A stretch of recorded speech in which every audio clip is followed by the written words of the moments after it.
Welcome back to Rick's Reflections, where we take a look at the upcoming Sunday Gospel reading and see how it applies to our lives today. This Sunday is the Solemnity of the Body and Blood of Christ. And of course, we're going to talk about the Bread of Life discourse, where Jesus talks about having to eat his flesh and drink his blood if people want to have everlasting life.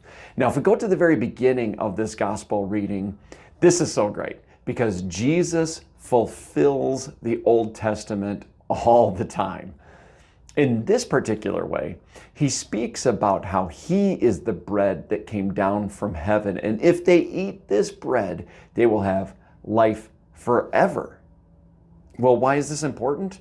Well, because it calls the Jewish people back to when the Israelites were in the desert and they had to rely on manna daily coming down from heaven.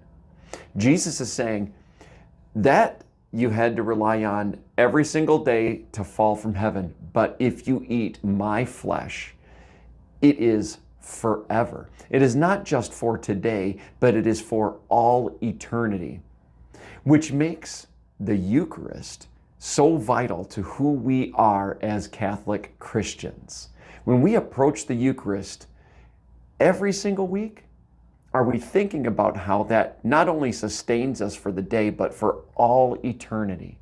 Are we seeing ourselves up there on the altar as sacrifice along with Christ, as the body of Christ? If not, this Sunday I challenge you, when you go up to receive the Eucharist, when you go up to receive the bread of life, think about how we participate in the sacrifice of the Mass. How we too are laid down on the altar along with Christ, and we are given the bread that doesn't just sustain for a day, but sustains us for all eternity. Thank you so much for joining us. We look forward to seeing you next time on Rick's Reflections.